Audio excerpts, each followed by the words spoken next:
So, hello, I'm Steven, And I'm Beth. and this is our New Year's toast. So, cheers, Cheers! everybody. Now, we do have a wonderful event in store for everybody tonight because we just got back from Pertois Moriset, and that's why we're able to drink a little bit of wine here. This is the 2015 that we're drinking, and that way we can show you how to open a champagne bottle properly. So if you purchase the package, you have in your possession the demi bottle from Pertois Moriset. Steven mentioned we actually have another bottle that we picked up, so we're tasting a little bit of two different bottles tonight. Correct. Live our best lives. But Steven's going to demonstrate how to open The proper way. the proper way. So, A you champagne remove the foil, and then what you're going to want to do is keep your thumb on the top of the cage as you untwist. Do not take the cage off of the cork. The reason being that usually when you're taking the cage off, that's a brief moment where you don't have control of the cork. You always want to keep control Because it can of come out the pretty cork. quick. Now with our demi bottles, there's still a bit of pressure in there. But what I like to do is actually have that cage. I put it between my middle finger and my ring finger. And then you grab on tight and twist with the bottle. And then the cage, you loosen it up. And you'll feel the pressure build under the cork, right? So there's a little bit of distance on the cork there. You push down into it and then you release it slowly. And that's all it should sound like. Just a gentle sigh. Yes. So we'll get into that in just a little bit here.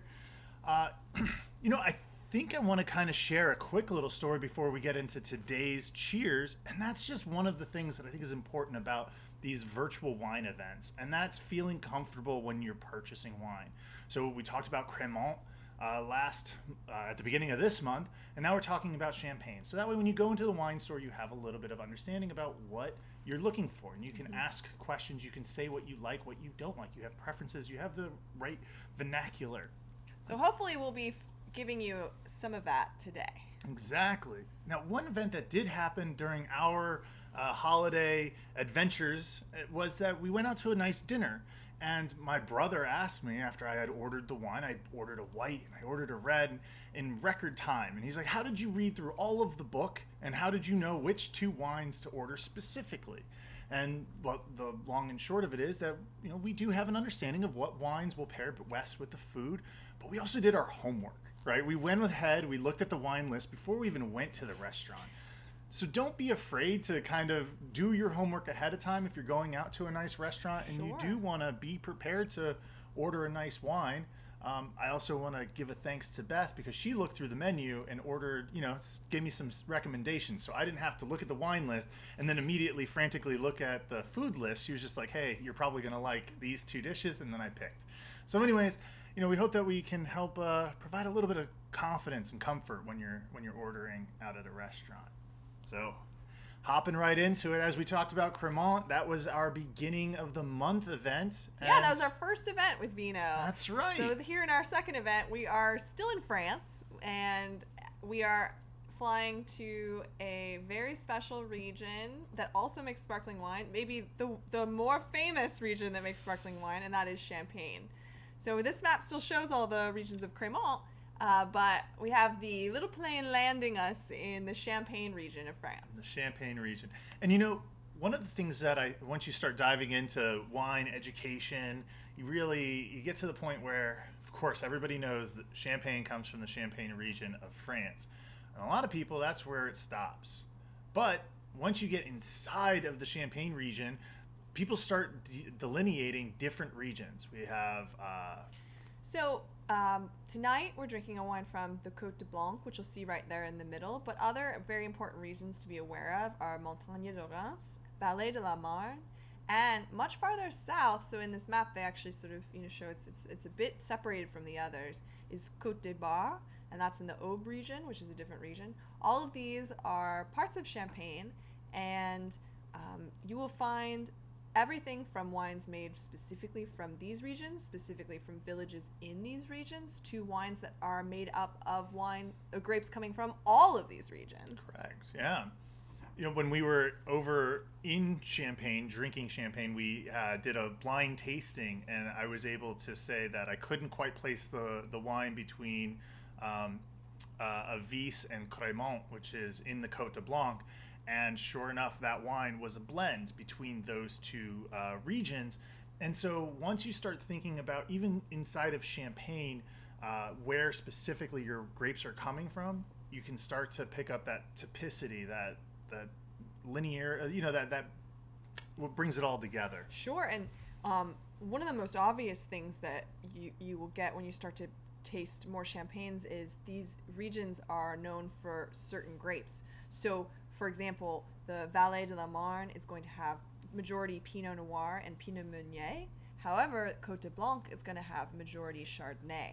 Now, this is a 12-mile stretch of land that has incredibly chalky soils and very little topsoil. So when you're out in these vineyards, you'll actually see the hills look white. So originally the area was the Côte Blanche, so the white, hills, the white, cliffs. And so this chalk is coming from deposits from when this area used to be under the ocean, and this creates a really great environment for Chardonnay.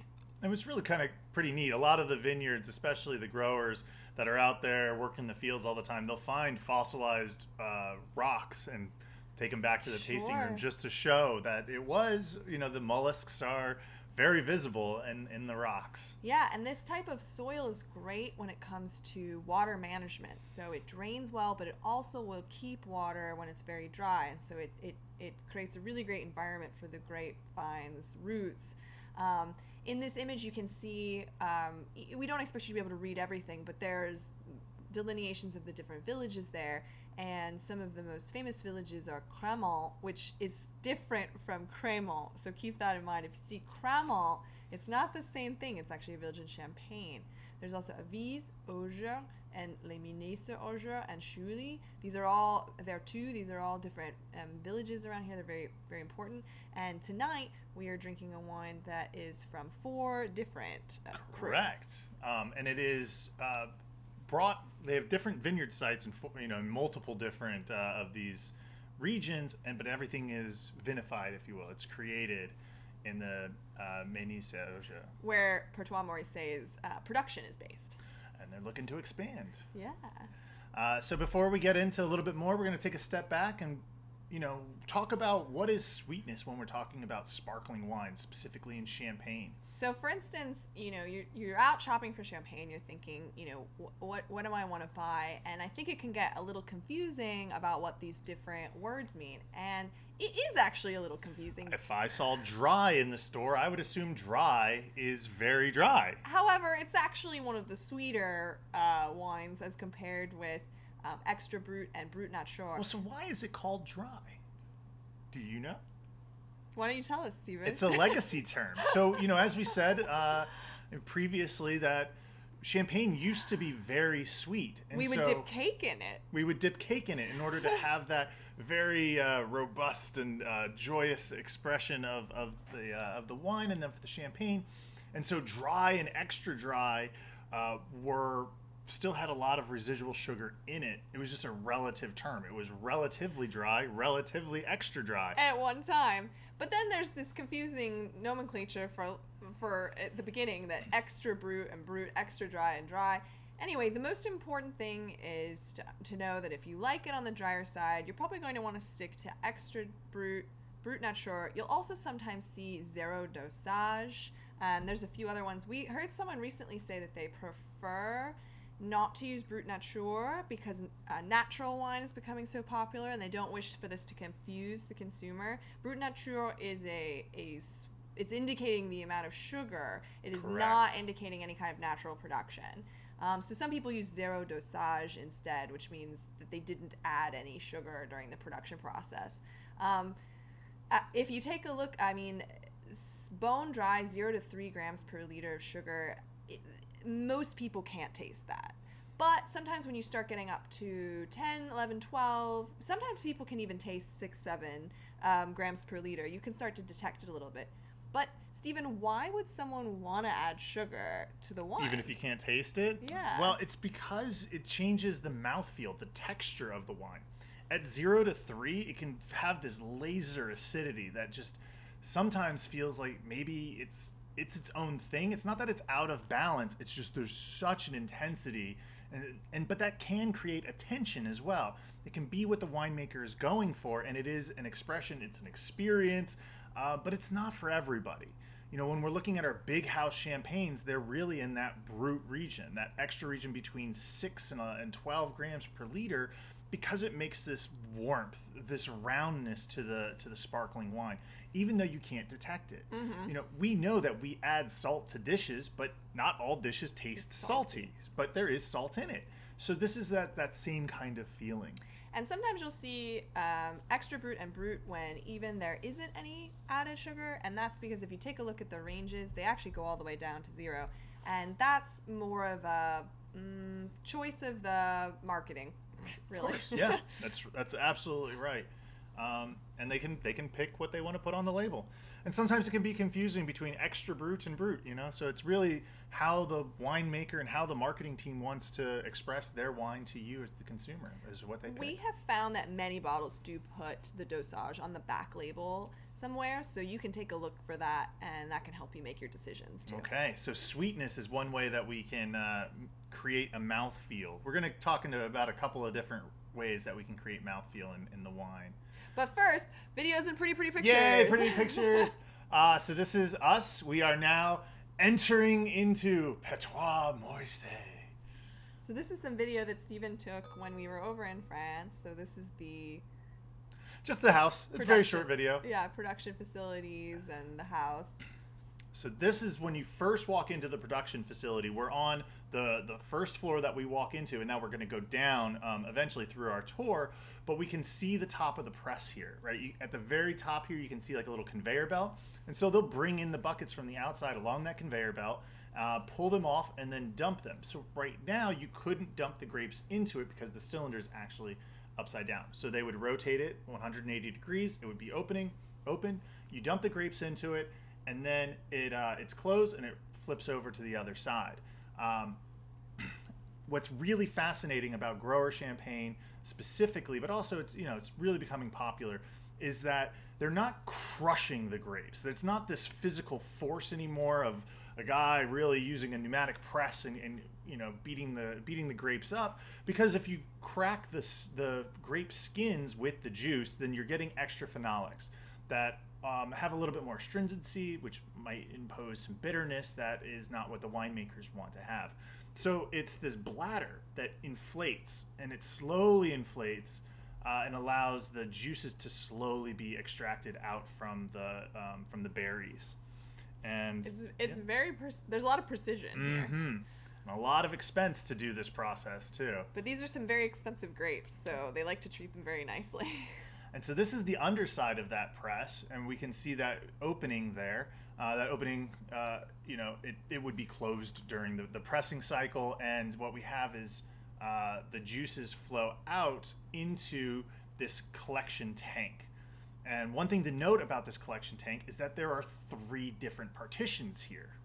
And so, do you remember why there's 3 different partitions? Please, Stephen, you've prepared this section. I have prepared this please section. Tell them. So the reason why we have 3 different partitions here is because in Champagne, per press, you have a certain amount of grapes that go into the press, and you have what is delineated as the first press. And that's going to be our biggest vat, right? We're collecting the first press juices. It's going to be the finest juices.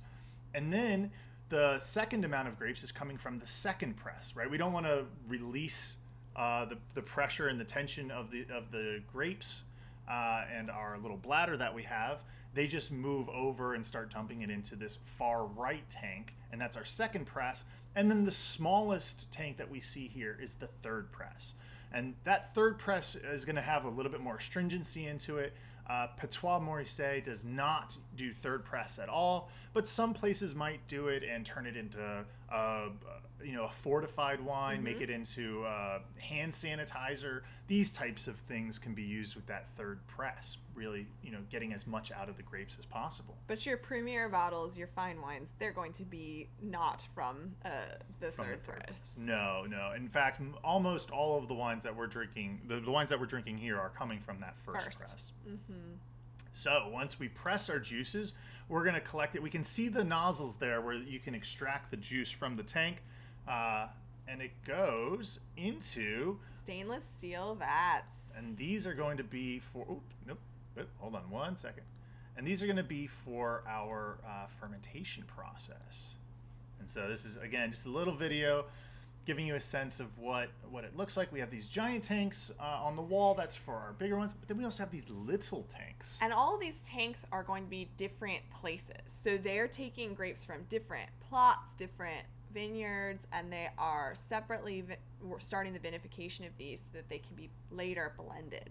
And I think that's or not. Yeah, to be blended, right? So it's like they could actually have one wine. They do have a label from Auger, right? The 2015 that we're drinking comes from specifically. Les Vignes Auger, yeah. Exactly. And so when you put the specific parcels in their own fermentation tanks, you keep them separate the whole time.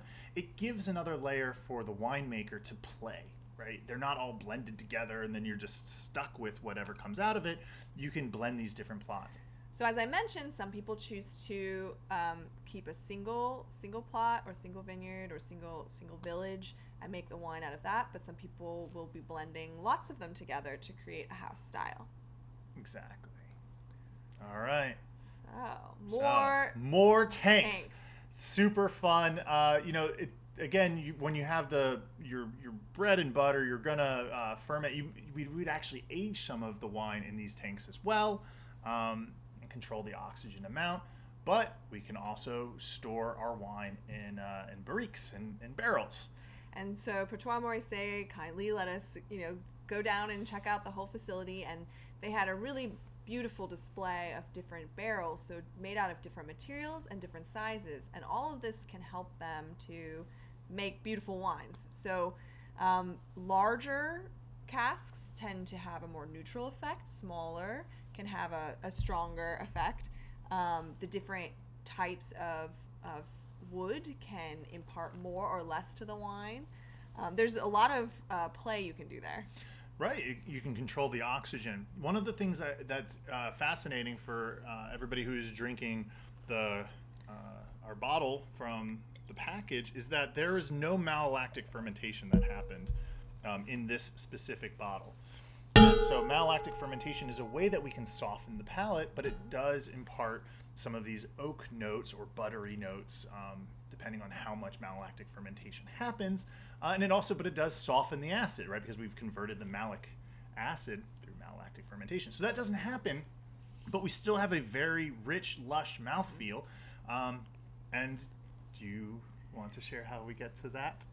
I'm not sure what you're thinking. Okay, so what I'm thinking about here is if you're not going to do malolactic fermentation and you're not going to add a lot of sugar, you can still get a lot of mouthfeel by allowing the lees aging, right? So if we have the wine in contact with yeast cells during this, storage process, then what can happen is that the mouthfeel becomes softer. There's an enzymatic reaction inside the wine.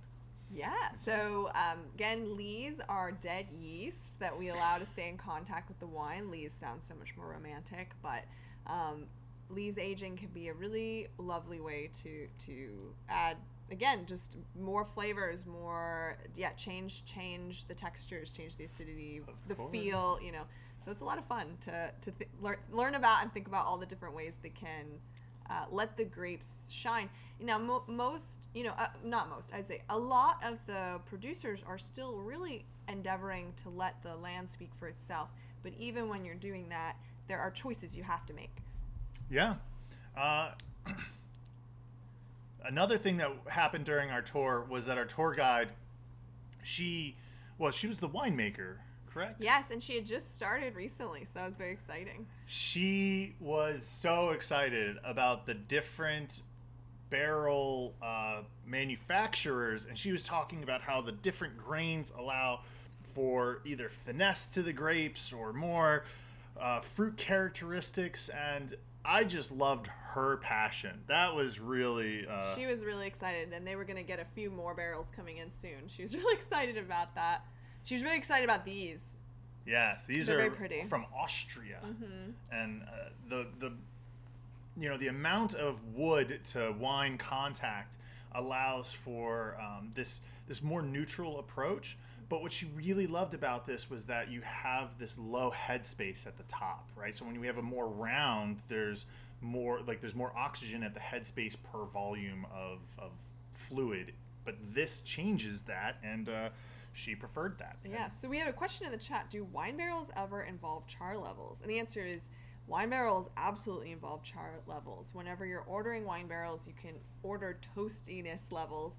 However, in champagne, the majority of the wine barrels are going to be the goal. It's a little gentler, a little more neutral. A lot of them are going to be already used. Some barrels may be coming from Burgundy that are already used, or these more neutral casks that are larger, and so they're not looking to have a lot of toastiness Correct. going on here in champagne. We don't want, as we were saying, that the pneumatic presses, the bladder, we want this finesse, and sometimes the oak tannins and the oak influence can really change those phenolics and not a way that champagne's looking for. Mm-hmm. Yeah. Great question, though. Thank you. Yeah. All right, and as we're exiting our manufacturing facility and we're going to the tasting room, you can see off on the right there this giant opening of a driveway.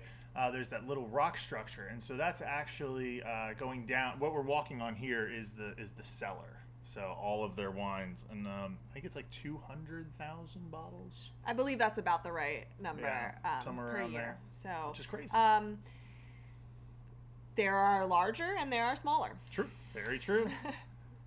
Somewhere in between. Okay, so another fun sort of topic in champagne is all the fun bottle sizes. So sparkling wine can come in a lot of different sizes. I mean, all wine can, but this is a little display of all the different ones. For instance, tonight, if you're drinking the Pertois Moriset from the package, this is a demi. Frequently, champagne will be most commonly consumed out of the sort of standard size, and then a magnum, which is 2 bottles of wine. Yeah, and so here's the full list for anybody who wants to, take a look and dream about drinking a Nebuchadnezzar, 15 liters, which is equivalent to 20 bottles of wine. So one case of wine is roughly 50 pounds. It's about 44 pounds. So, a 20 bottle would be very expensive. There's a specific machine, especially once it's full. Slowly. So it tips it, and then they'll use like ladles to get it out and pour it into glasses. It's a whole production. But when we're talking about the wine that we're drinking this evening, it's created in the demi, the standard, and the magnum. Now, the magnum, for a lot of champagne drinkers, is what they will say is the best way to consume champagne. And the reason for this is a lot of times it's really advantageous to let your champagne sit for a little while in bottle. So in Champagne, France, if you want to make champagne, there's a certain amount of time that it has to age in the cellar before they can release it. But additionally, when you buy it as a consumer, you can hold it even longer. And it is said that the double magnum size allows for the perfect ratio of oxidation that just ages the wine beautifully. And so magnums are the right size. And we have a quote that we got from a tour that we went on 2 years ago that has stuck with us. And do you remember what it is? Would you like me to? I will ask you the question. How many people should drink a magnum of wine? 2, as long as only one of them is drinking. No, definitely more than 2 people. But it is a really common size that you'll see for cellaring, and it's also great for parties. It is. It really is, because it's fun. If you have, there's 25 ounces in one bottle, and so if you have 10 people, then you're getting 2 ounces per pour, which is less. It's half a glass, little under half a glass of wine per person. So if you have a magnum, then everybody in a group of 10 can get a full glass. If you have 20, then it's a taster pour. It really works out pretty well. For those that are wondering why people say the magnum is the absolute best, it's because it's the same size cork that's used in the standard. Once we start going into the double magnum, the Jeroboam, the Imperial, all of that, our corks actually get bigger. And so then it's how is that cork made, and the surface area of the cork to the amount of water and yeah. Magnum's the magic size. Magnum's the magic size. That's what they say. All right. So now, one last video. We kept them short because we weren't sure how they would work out here. But, so this is us walking into the tasting room. So you know, as we're sitting here in our respective living rooms and kitchens, you know, transport yourself to Champagne. Many of the producers have a dedicated space to tastings. If you're ever interested in going to Champagne to do tastings at the vineyards, you'll need to schedule everything ahead, and they will be waiting for you at the time that you discussed. It's best not to be late, and best to hire a driver to take you to all of these places. But once you're there, they'll often have a lot of fun maps and various items around, and they'll open bottles for you, and you'll get to walk through some of the representative wines that they produce there. I mean, and as we mentioned, you know, our tour was done with the winemaker. I'm sure she did the tour and was working beforehand and was going back to work when we left. So she was very gracious with her time. Yes, we're very grateful. So, all right, and into the bottle that we're drinking tonight. Yeah, so I hope everyone is enjoying. Yeah. We're enjoying it. This is the wine that got me into Champagne. This specific wine, we ordered it from Wine Access during the pandemic, and it lit up my eyes. Right, it was just like I had tried Vouv, I had tried Dom, I had tried some of these different big houses, and you know, you're sitting there and I sparse the differences between them, but it didn't seem as great of a difference between the different producers until I had Pertois Moriset, this specific wine, and it opened up my eyes. And we had it in a demi. So this is the bottle. This is the bottle. Oh, lots of good information on the back. So if you have it in front of you, they'll give you the terroir, the grape variety, harvest, bottling date, disgorgement date, dosage. So we were talking about sweetness. So this is a 2.5 gram per liter, so it's quite low. You know, for when we talk about the four terroirs, the four regions that this comes from, not that direction. We're going back this way. Did this little Google Maps for everybody. So we're pulling from Chouilly, Crémant, Auger, and Les Nice-Auger. That's right. All of these are Chardonnay. This is 100% Chardonnay. These are all in the Côte de Blanc. And they're put together every year, and you know they may need to vary the quantities from each village each year to sort of reach a similar wine that they're happy with, but it's a really nice representation of the finesse, of the poise that you can get from Côte de Blanc. And I think if you like this, then Blanc de Blanc from the Côte de Blanc is worth continuing to explore. Yeah. This is very representative. One of the kind of the tasting notes that we discuss about Côte de Blanc is this confectionery note, like a cake-like note. Yes, it's a very distinctive thing that I get whenever I taste wine from the Côte de Blanc. It's sort of like a powdered sugar you might almost get on a cookie.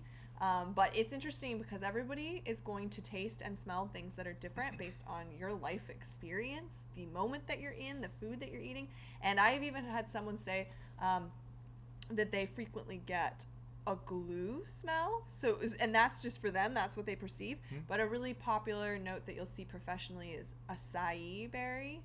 That's another one that is a description of a common note that you get from this wine from this region. Yeah. One of the kind of nomenclatures that we got when we were out touring the area was between Les Nice-Auger, Auger, Avis, and Crémant, is that we start with Les Nice-Auger. I'm nervous with all the southernmost camera. Part. Yeah, you're doing great. But that's spring, Auger is your summer, Avis is fall, and Crémant is your winter. And so when you drink these wines, there's like a certain sense that it feels. And if you were to drink them side by side of single region parcels, each would taste different. These are really special places in the world that make wine, and they are distinct, they are different, and they will express differently, even if vinified exactly the same. And that's why they are labeled as Grand Cru vineyard sites. You know, that means something. Les Nice-Auger is especially famous for having some of the very most prestigious wineries. I mean, Salon is the one. You'll see it's Salon. Yeah, and this is like a very, very famous winery that you have to basically get invited to go tasting there. Correct. We got to see the gate. Yeah, I pretended to go through the gate. I would not dare though. But a lot of winemakers that we very much enjoy drinking are actually based out of here or Auger or Herbise. We really enjoy drinking wines from here. We really enjoyed the opportunity to visit here. Yes.